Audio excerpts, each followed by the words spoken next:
परम सम्मानित अतिथि महोदय, प्रधानाचार्य जी, शिक्षकगण एवं मेरे प्रिय भैया एवं बहनों, आप सबको स्वतंत्रता दिवस की हार्दिक शुभकामनाएं। जैसा कि आप लोग जानते हैं कि हमारे देश को आज़ाद हुए 75 वर्ष पूर्ण हो चुके हैं। एक बार अमेरिका पर जब हमला होता है, वहाँ के राष्ट्रपति बाराक ओबामा जी थे। उन्होंने किसी भी देश से नहीं कहा कि हमारी संधि कराएंगे। वो कई सारे देशों की सीमा पार किए और अपने दुश्मन से बदला लिया। ठीक उसी प्रकार इजराइल जैसे छोटे देश पर जब उसके एक खेल दल पर हमला होता है तो वह अपने दुश्मन के घर में घुस के अपने दुश्मन को मारता है। लेकिन 130 करोड़ की आबादी वाले भारत का एक बेटा कुलभूषण जाधव आज 5 साल से पड़ोसी मुल्क पाकिस्तान की गिरफ्त में है और हमारी सियासत अभी तक ये नहीं तय कर पा रही है कि घर वापसी कब होगी।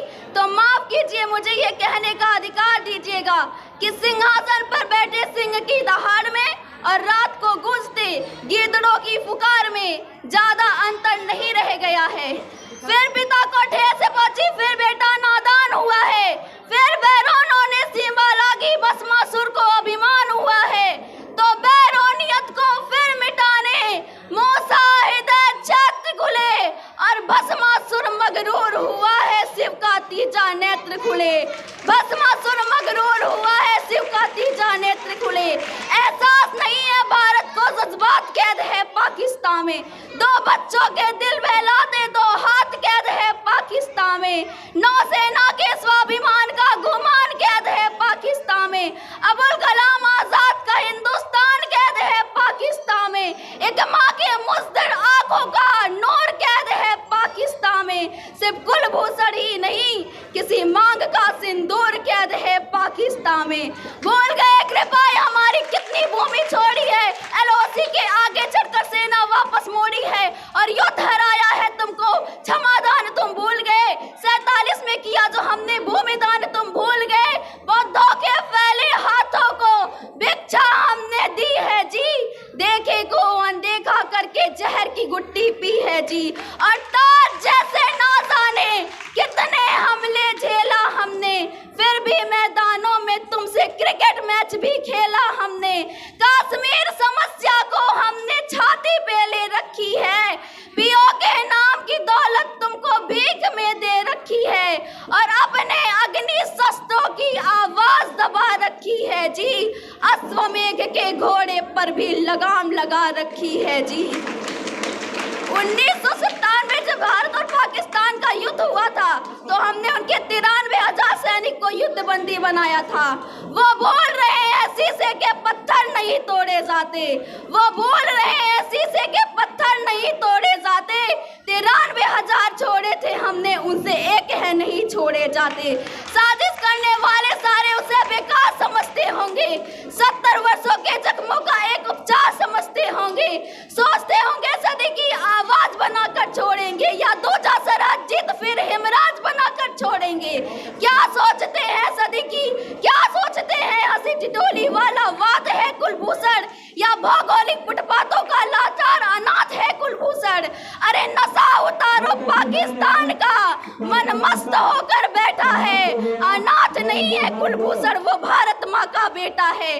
अनाथ नहीं है कुलभूषण, वो भारत माँ का बेटा है। जय हिंद, जय भारत। बाबू हो सुगनवा देदा, दिसवा के करनवा अपने, बहिनी हो बिरनवा देदा, माए हो ललनवा देदा। एक और घर के माए प्यार से दुलारे, सिमवा पे धरती मैया हमके पुकारे। दूधवा के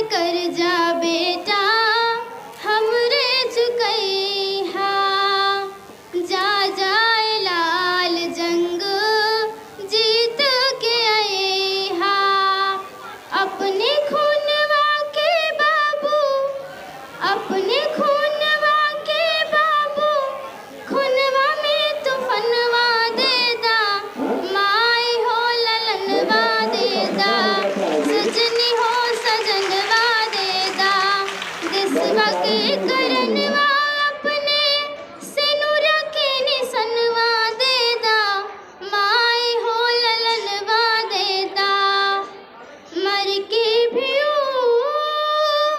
अमर हो जाला कफन तिरंगा जेके भेटाला कफन तिरंगा जेके भेटाला घरवा से ऊंचा होला वतन के दर्जा हर वर्दी पे होला देशवा के कर्जा कर्जा मिटावे खातिर कर्जा मिटावे खातिर सगर सुख चैनवा देदा माए हो ललनवा देदा बाबू हो सुगनवा देदा देशवा के करनवा अपने बहनी हो बिरनवा देदा माए हो ललनवा देदा।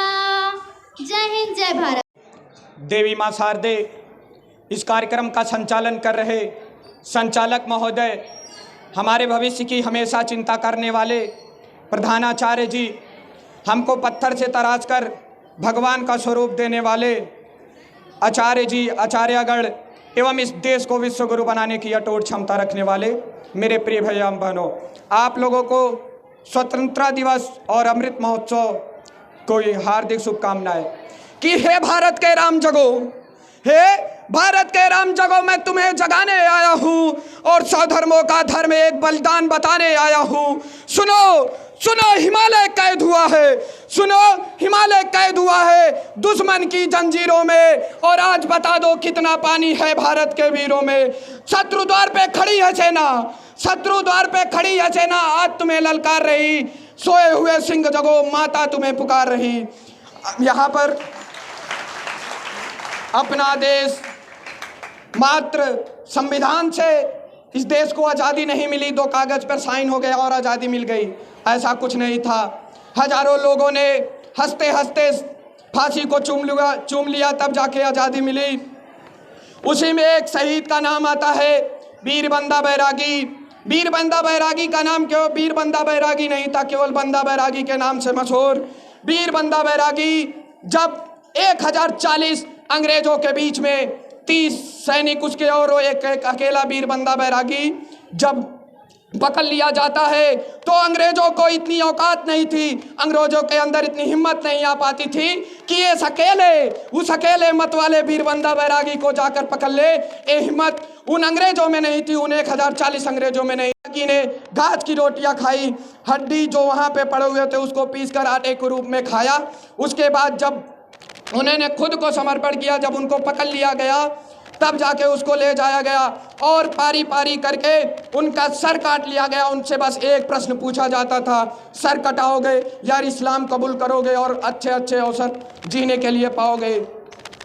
इसके बाद जब वीर बंदा बैरागी की पारी आती है, जब 30 जवान शहीद हो जाते हैं और वो लास्ट एक सिख, वो पंजाबी सिख जो किसी से कभी डरा नहीं था, उससे पूछा जाता है कि क्या तुम इस्लाम को मानते हो या फिर सज़ा को कबूल करोगे, सज़ा को मानोगे?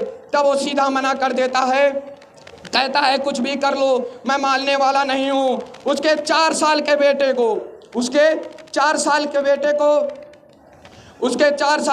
को पकड़ लिया जाता है और उसको लाकर उसी वीर बंदा बैरागी के सामने उसका गला काट दिया जाता है, उसका सीना काट दिया जाता है। उस 4 साल के छोटे मासूम का सीना काट के उसके सीने से कलेजा निकालकर उसका सीना काट दिया जाता है और उस जब 4 साल के छोटे बच्चे का कलेजा निकालकर उसके मुंह में, उसके पिता के मुंह में ठूसा जाता है, उसके पिता के मुंह में डाला जाता है कि अब भी तो मान ले कि तू इस्लाम को मानता है। तब वीर बंदा बैरागी मुस्कुरा के कहता है कि तेरी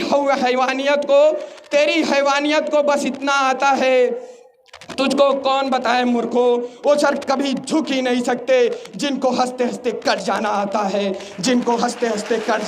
है। और अभी भी वीर बंदा बैरागी मरा नहीं था, अभी भी उसकी जानें नहीं निकली थी और मुख से बस यही निकल रहा था, भारत माता की जय, वंदे मातरम। उसके बाद वीर बंदा बैरागी को वहाँ का जल्लाद उसकी आंखें निकाल लेता है। आंखें निकालने के बाद भी वीर बंदा बैरागी मरा नहीं था, अभी उसकी जानें नहीं निकली थी। धीरे धीरे उसके पंजे निकाल लिए जाते हैं, उसके हाथ काट दिए जाते हैं, फिर भी वो जवान मुस्कुराते हुए यही कहता है, भारत माता की जय, वंदे मातरम, भारत माता की जय, वंदे मातरम। आज उसकी तरफ से एक और चीज़ है कि हमारा साइंस कहता है, साइंस के लोग कहते हैं कि माइनस डिग्री में जाने के बाद, खून माइनस डिग्री में जब आदमी जाता है तो उसका शरीर पत्थर का हो जाता है।